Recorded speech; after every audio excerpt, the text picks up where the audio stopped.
গাইবান্ধায় ব্রহ্মপুত্র পার, সাত সকালে মাছ কিনতে ব্যবসায়ীদের অপেক্ষা। এমন চিত্র প্রতিদিনের। বেলা বাড়লে ঘাটে মাঝিদের নৌকা ভেড়ে ঠিকই, কিন্তু রাতভর জাল ফেলে যে কটা মাছ ধরা পড়ে তাতে জেলে, মাঝি, ব্যাপারী কারোরই আর মন ভরে না। একসময় যেখানে জাল ফেলে জীবন চলত সেখানে আর মাছ নেই। জীবিকায় যেমন টান পড়েছে, তেমনি ব্রহ্মপুত্রের সুস্বাদু অনেক মাছ যাচ্ছে হারিয়ে। এই নদীটা এখন চাষরা হওয়ার থেকে এই মাছগুলো আর পাওয়া যাচ্ছে না। তখন নদী গভীরতা ছিল, একটাই নদী ছিল, বিভিন্ন ধরনের মাছ পাওয়া যেত। এখন অল্প মাছ পাওয়া যায়, দাম বেশি। আগে বেশি মাছ পাওয়া গেছিল, অনেক মাছ পাওয়া গেছিল, তখন দাম কম ছিল। ছোট ছোট ক্ষুদ্রতম মাছ ধরি, বালিয়ার বাচ্চা, বরেলের বাচ্চা, তিতপুটি, দুই একটা চিংড়ি মাছ।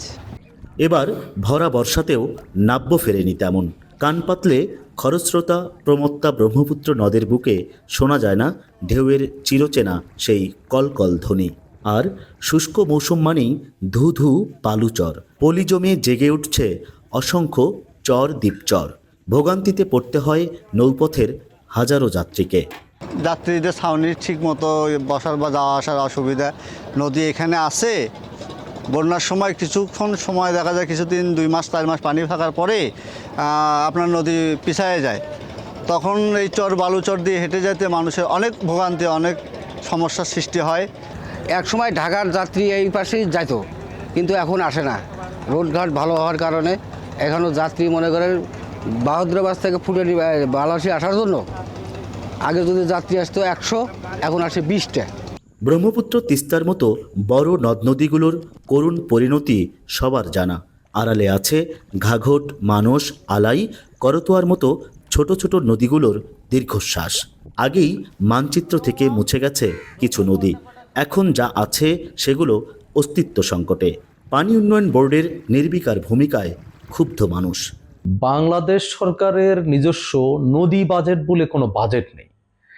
নদীকে দেখাশোনা করে পানি সম্পদ মন্ত্রণালয়, পাশাপাশি নদী নিয়ে কিছু কাজ করে পরিবেশ, বন এবং জলবায়ু বিষয়ক মন্ত্রণালয়। কিন্তু নদীর নিজস্ব কোনো দেখাশোনার জন্য নিজস্ব কোনো আসলে নদী বিষয়ক কোনো মন্ত্রণালয়, কোনো সংস্থা, কোনো অধিদপ্তর এই ধরনের কোনো কিছু কিন্তু নেই। ম্যাক্সিমাম নদীর আমি একদম উৎপত্তি স্থলে গিয়েছি এবং উৎপত্তি স্থল দেখেছি যে আসলে ঘাঘটের সঙ্গে কোনো নদীর আর সংযোগ নাই। হ্যাঁ, তার জন্য কিন্তু নদীগুলো, ম্যাক্সিমাম নদী বিলীনের পথে, যেহেতু ঘাঘটেরই পানি নেই, এই কারণে ঘাঘটের সঙ্গে এই নদীগুলো সবগুলো বিচ্ছিন্ন। আমি যেটা মনে করি যে নদীগুলোকে বাঁচাতে গেলে যে মাদার যে নদী আছে, মূল নদীর সঙ্গে কানেকশন করা আর কি। এমন পরিস্থিতিতে নানা সীমাবদ্ধতার কথা পানি উন্নয়ন বোর্ড কর্মকর্তাদের কণ্ঠে। আমাদের জনবল আছে, আমাদের বাজেট বরাদ্দ আমরা পেলে আমরা এগুলার যথাযথ ব্যবস্থা মেরামত এবং রক্ষণাবেক্ষণ করতে পারবো। নদী রক্ষায় জোরালো পদক্ষেপ চেয়েছেন বিশেষজ্ঞরা। হেদায়েতুল ইসলাম বাবু, স্টার নিউজ, গাইবান্ধা।